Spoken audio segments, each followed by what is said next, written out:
নমস্কার, কেমন আছেন সবাই? আশা করছি সবাই খুব ভালো আছেন। প্রিয়াঙ্কা মুখার্জির আরও একটি নতুন ব্লগে আপনাদেরকে জানাই স্বাগত। আজকে সোমবার, সরস্বতী পুজো। এবছর তো আপনারা জানেনই, রবি আর সোম দুদিন ছিল সরস্বতী পুজো। অনেকে রবিবার পালন করেছেন, আর আমরা করছি সোমবারের দিন পালন। তাই সকালবেলায় উঠে স্নান সেরে নিয়ে একটা শাড়ি পরে নিয়েছি, আর কিছুই সাজুগুজু করিনি। তার কারণ সকাল সকাল পুজোটা সেরে নিয়ে আমরা স্কুলে যাব, মানে আমার বরের স্কুলে, আর সেখান থেকে আমরা যাব বাড়ি। তো তার জন্য আর বেশি সাজুগুজু কিছু করিনি, কারণ স্কুলেও একটা টাইমের মধ্যে পৌঁছতে হবে। যেহেতু সোমবারের দিন সকাল 10টা পর্যন্ত লগ্ন ছিল, মানে টাইমটা ছিল, সেই জন্য আমরাও বাড়িতে খুব তাড়াতাড়ি পুজোটা সেরে নিয়েছিলাম। আর বছরে এই একটা দিনই রাজদীপ পুজো করে বাড়িতে, মানে ওরা ব্রাহ্মণ, কিন্তু কখনো আমি পুজো করতে দেখিনি কাউকে। বংশে কেউই পুজো করে না, মানে ওভাবে ঠাকুরমশাই হয়ে পুজো করে না। এমনি পুজো তো সবাই বাড়িতে আমরা করি, সেরকমই করে।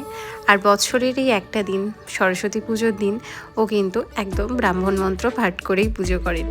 তো সেই জন্য এই দিনটা ওকে দেখতেও আমার খুব ভাল লাগে, মানে একটা পুরোহিত ব্যাপার লাগে। কিন্তু এখানে ওর ড্রেস আপ দেখে একদমই মনে হবে না যে পুরোহিত, কারণ আমি ওকে বলেছিলাম অ্যাটলিস্ট একটা পাঞ্জাবি পরো, কিন্তু ও পাঞ্জাবি এগুলোতে একদমই কমফোর্টেবল নয় বাঙালি হয়েও। যেমন আমি শাড়িতে কমফোর্টেবল নই, সেরকম ও পাঞ্জাবিতে কমফোর্টেবল নয়, কিন্তু তবুও আমি একটু ম্যানেজ করার চেষ্টা করি, আর ও সেটাও করে না। যাই হোক, চয়েসটা নিজের, আর এতে আমার কোনো আপত্তি নেই।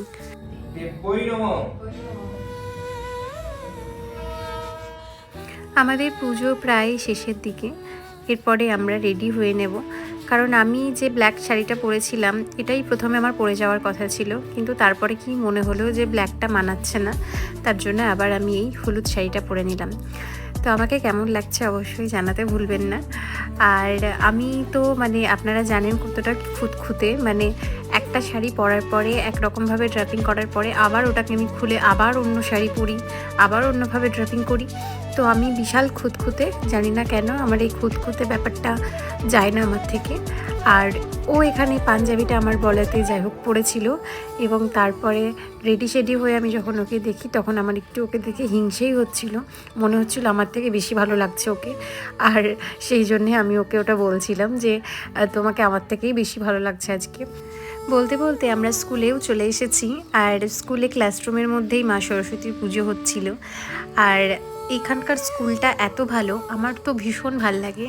বেশ গাছ ফুল স্কুলের মধ্যেই রয়েছে, এবং এই স্কুলে শিক্ষক শিক্ষিকারাও এত ভালো ব্যবহার।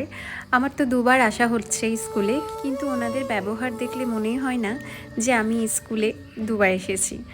যাই হোক, এখানে বাচ্চারা পুষ্পাঞ্জলি দিচ্ছে, আর আমরা তো বাড়ির থেকেই পুজো করে এসেছি, পুষ্পাঞ্জলি দিয়ে এসেছি, তো সে কারণে আমরা আর পুষ্পাঞ্জলি দিলাম না।